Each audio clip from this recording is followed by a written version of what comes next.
Mesdames et messieurs, c'est l'heure de vous informer. Bienvenue à ce journal rétrospectif sur Vert Pâturage Télévision.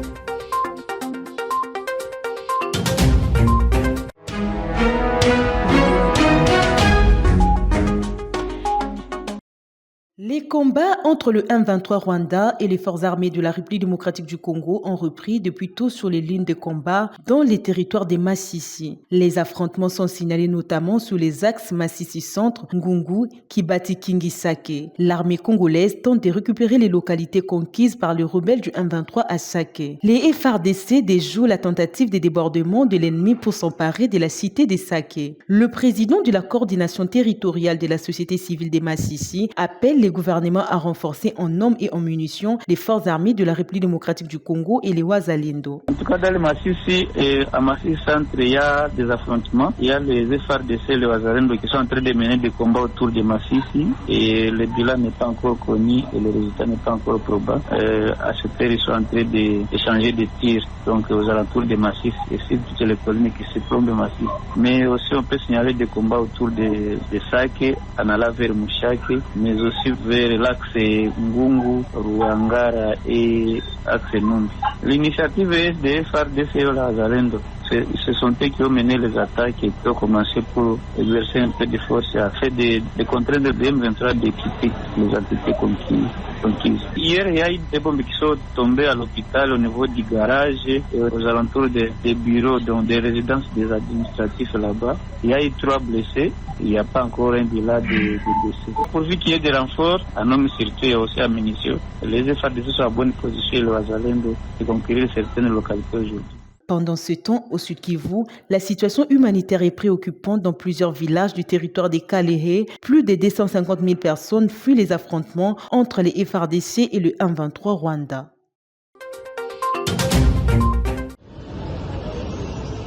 Les taxis et taxibus jaunes étaient à peine visibles ce lundi sur les grandes artères de la capitale.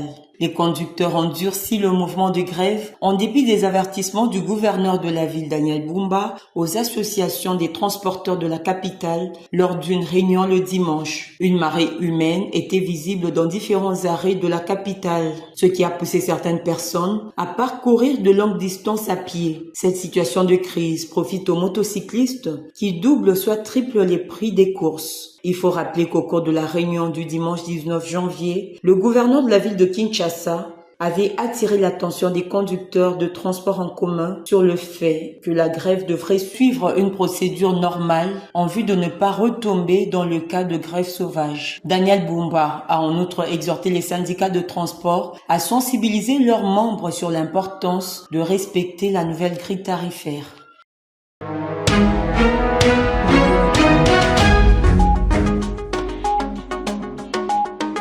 Mardi 21 janvier, une des localités de Massissi dans la province du Nord Kivu passe aux mains de la coalition M23 RDF. Après de longs mois de résistance de forces loyalistes appuyées par les volontaires pour la défense de la patrie, les sources locales racontent que la situation a dégénéré dans l'avant-midi. C'est en ce moment-là, après une attaque perpétrée par ces rebelles, qu'ils ont fait leur entrée à Bweremana. Des habitants, après avoir entendu des détonations d'armes lourdes et légères, ont pris la fuite, allant vers Bourora et Nyamoma, considérés comme des zones sécures parmi tant d'autres. Une psychose totale dans le village. Des sources sur place rapportent que plusieurs citoyens sont restés bloqués à Bweremana, car des tirs se faisaient encore entendre. Signalons que de l'autre côté du Sud Kivu, la cité de Minova, territoire de Kalehe, a été prise par le M23, se déployant ce mardi dans plusieurs endroits de la cité. Au cœur de leurs échanges, les deux personnalités ont traité de la question axée sur la prière en faveur de la restauration de la paix dans la partie orientale de la RDC. L'Église catholique, par le truchement de Monseigneur Donatien Cholet, se dit favorable à s'associer à cette initiative du ministre d'État à la Justice, Constant Moutamba. Le ministre nous a fait part de son projet, de sa proposition de réunir les confessions religieuses dans la prière le 9 février pour prier pour le FARDC et aussi organiser une quête en faveur de nos militaires. Alors, ils voulaient la collaboration de l'Église catholique là-dessus. Et là, je lui ai fait savoir que c'est notre mission comme Église de prier. La situation de l'Est, nous en sommes conscients. La situation sécuritaire, la situation humanitaire est catastrophique. Même la vie de nos militaires, personnellement, j'étais dans une mission il y a quelques années, avant que la situation s'empire, où on a touché de doigt la réalité de nos militaires. Donc l'Église catholique n'a pas de problème pour prier, mais dans sa particularité. Pour le secrétaire général de la CENCOM, chaque Congolais doit jouer sa partition pour le retour de la paix dans la partie est de la RDC. Chacun doit jouer sa partition. Nous ne prions pas pour gagner la guerre, mais nous prions pour la paix, pour que la paix soit instaurée. Et la paix, d'ailleurs, c'est la fin de la guerre. C'est dans ce sens-là, peut-être. La paix, c'est que les gens se convertissent. Cette rencontre était aussi une occasion pour cet évêque catholique d'exposer aux gardes des Sceaux congolais quelques doléances de l'Église catholique. J'ai plutôt déposé une question écrite. Il y a déjà la proposition de loi qui a été déposée et j'attends la session de mars pour pouvoir la présenter aux élus du peuple. Parce qu'en fait, le rôle d'un député national, c'est aussi de contrôler l'action du gouvernement, l'entreprise du portefeuille, les services publics ainsi que les établissements publics. Donc il s'est fait malheureusement que j'ai mené des enquêtes par rapport à la situation qui prévaut au niveau de l'Institut national des musées nationaux.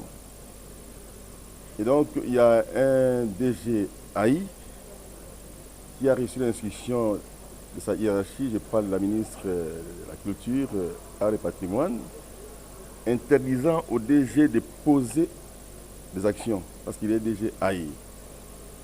Mais les informations que j'ai recueillies indiquent que le DG a pris le risque de prendre une décision de fermer le musée, l'Institut des musées national d'Inongo, Barmaïndombe, ainsi que celui de Bandouville, Barquilou.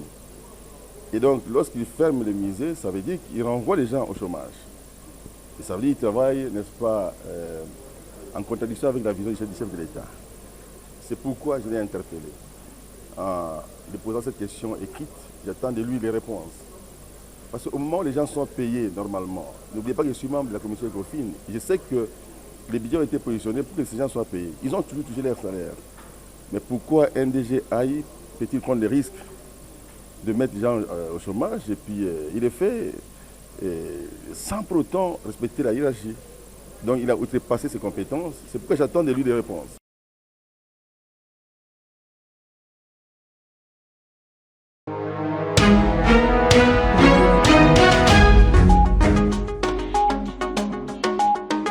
La population qui est restée à Minova et ses environs ne savent pas et parlent même les humanitaires. L'ennemi veut prendre la population de Minova comme celles qui sont restées comme un bouclier humain, parce que depuis hier qu'il a refusé que personne ne peut plus quitter, il a mis des barrières presque partout dans les entrées et sorties de la cité de Minova. Et si vous allez vers Boulenga, il y a accrochage entre nos militaires, parce qu'au moins bon nombre de nos militaires FRDC ont pris la route vers Boulenga et ils sont là et en arrivant vers les beach, ils ont été bloqués, il n'y a pas de bottes pour les transporter. Maintenant, voilà le pourquoi de ces accrochages qui a commencé depuis hier à 17h jusqu'à ce moment où il y a des coups de balles dans le presqu'île de Bougie, Kitembo, Muhanga, Muchigwe. Partout là-bas, ce sont des coups de balles, mais il y a déjà des pertes en vie humaine qui seraient déjà signalées au niveau de Kitembo parce qu'il y a une bombe qui vient de tomber sur une maison. Et il y aurait une maman qui serait morte. La population est traumatisée par la présence de ces envahisseurs. Nous appelons à notre gouvernement vraiment de prendre les responsabilités, de venir vraiment avec force pour buter dehors ces ennemis de la République.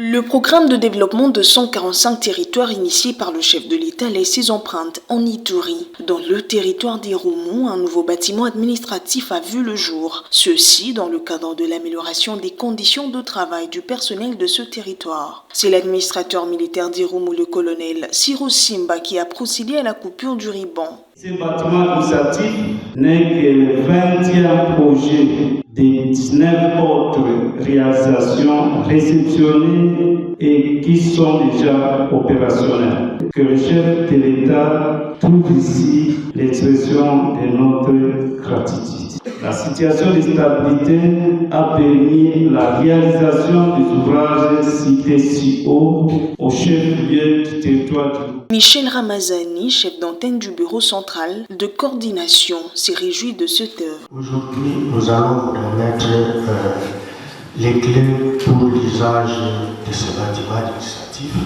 et nous repasserons ici 6 mois après pour la réception définitive.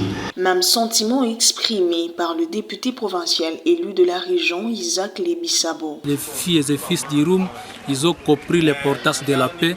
Et voilà, aujourd'hui, nous voyons les bâtiments pousser comme les champignons au chef-lieu territoire d'Irum. C'est ce qui montre que les choses évoluent bien dans le territoire d'Irum. Signalons que ces bâtiments administratifs étaient équipés en mobilier et équipements informatiques.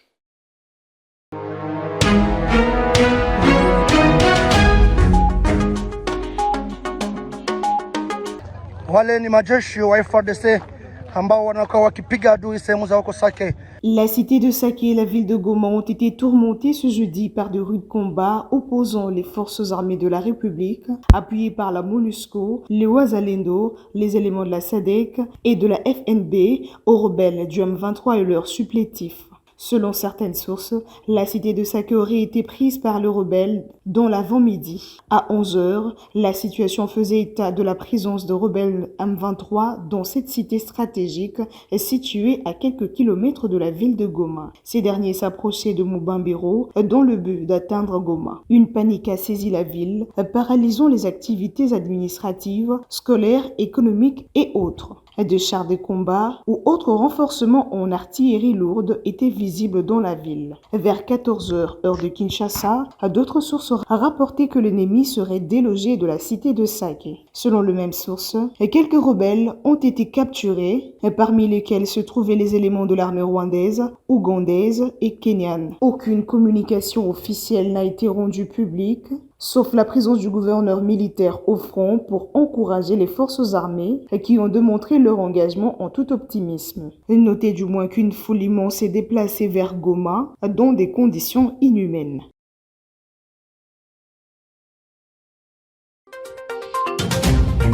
Ce jeudi 23 janvier 2025, la cité de Sake, proche de la ville de Goma, en territoire de Massissi, serait tombée entre les mains de rebelles.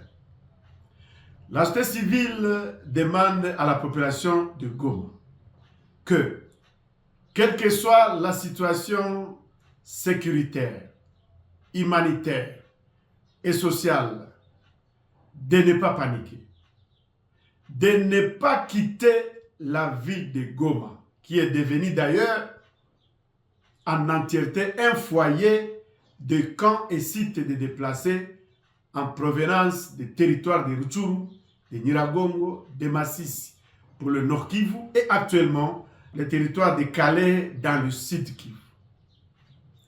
La société civile de la ville de Goma interpelle le gouvernement national de la RDC à tout ménager pour la fin des hostilités par la voie diplomatique ou en imposant alors la paix par la guerre. La population a marre des tueries, de massacres, des déplacements massifs imposés et des dislocations des familles. 2. Aux autorités provinciales et urbaines du Nord Kivu d'arrêter jusqu'à nouvel ordre la perception de taxes, des impôts et bannir les tracasseries fiscales et routières car la population est devenue tellement pauvre.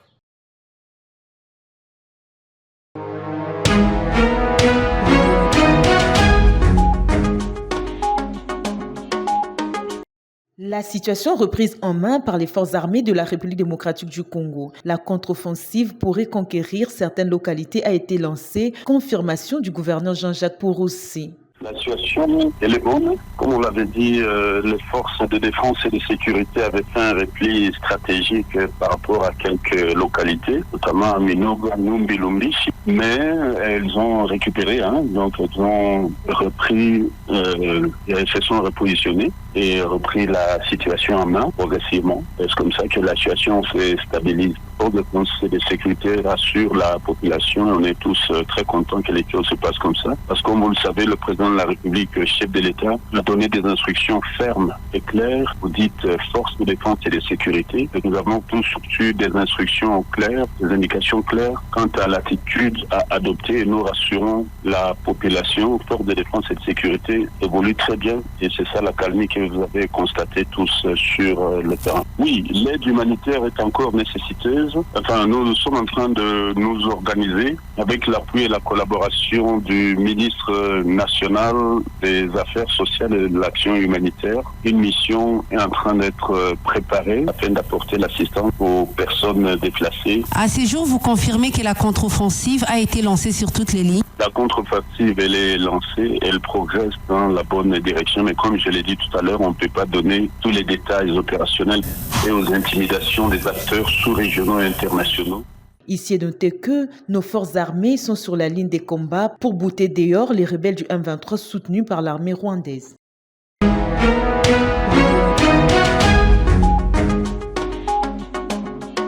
Ce sont ces détonations d'armes lourdes et légères entendues dans la soirée du vendredi 24 qui se sont poursuivies jusqu'à ce samedi 25 janvier sur les axes Kisenge-Simu-Bambiro dans la cité de Sake et Kanyamaoro-Kibumba en territoire de Nyiragongo. Sur la première ligne, l'armée congolaise appuyée par les casques bleus de la MONUSCO, les soldats de la force régionale SAMI-RDC et les volontaires pour la défense de la patrie les Wazalendo tentaient par ces affrontements de libérer les localités de Mubambiro et Macha occupés par les rebelles du M23. Autour de l'axe Kibumba, ce sont les rebelles qui ont attaqué les positions stratégiques de Kanyamaoro et Kilimanioka dans le groupement de Buhumba. Les activités restent paralysées, les patrouilles s'intensifient même à Goma et la population ne cesse de se déplacer en masse, cherchant une zone sécure.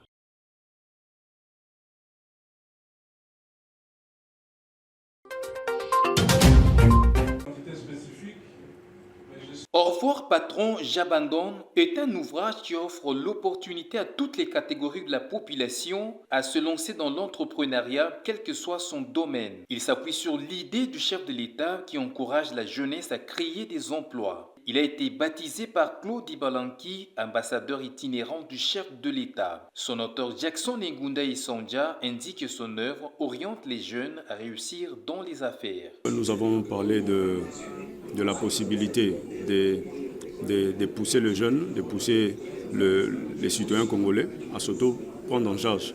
C'est-à-dire aujourd'hui nous savons tous la conjoncture actuelle, comment est-ce que les opportunités de trouver un emploi deviennent de plus en plus difficiles.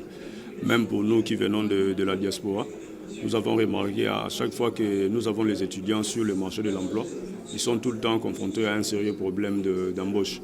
Alors les revenus de certaines entreprises aujourd'hui ne permettent plus aux jeunes étudiants nouvellement recrutés d'avoir des opportunités d'embauche. D'où, à travers ces messages, nous voulons aider les jeunes étudiants en partant de l'université qui commencent à créer leurs petites entreprises qui vont leur permettre dans le milieu professionnel de subvenir au cas où ils seront confrontés au chômage. Et pour ceux qui seront intéressés à faire de l'entrepreneuriat une passion, ce livre est un outil très puissant qui va leur accompagner tout au long de leur parcours. Parce que dans ce livre, nous avons parlé de mon expérience personnelle. Le moment fort de cette cérémonie a été le baptême proprement dit. Puisque l'eau c'est la vie, ce n'est pas à l'église ici. À l'église, on baptise différemment. Et ici, au nom de la science, au nom du progrès, au nom du développement, nous allons baptiser ces livres pour qu'ils puissent apporter bonheur, connaissance et succès à tous les entrepreneurs d'esprit qui liront ces livres. Voilà. Nous le faisons avec beaucoup de joie et d'amour. Voilà. Sous des applaudissements. applaudissez fortement. À l'ambassadeur Claude Ibalanki de revenir sur les valeurs contenues dans cet ouvrage. Ces livres tombent vraiment au bon moment pour stimuler l'esprit d'entrepreneuriat. Les valeurs que je trouve dans ces livres, c'est entre autres démontrer que l'entrepreneuriat, c'est un esprit. C'est comme le patriotisme.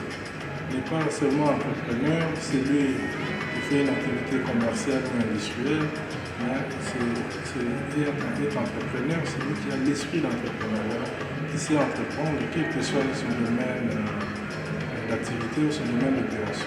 À l'issue de la cérémonie, plusieurs participants ont souscrit pour l'appropriation du dit ouvrage. Merci de nous avoir suivis. Prochain rendez-vous avec le journal rétrospectif le dimanche prochain. Au revoir.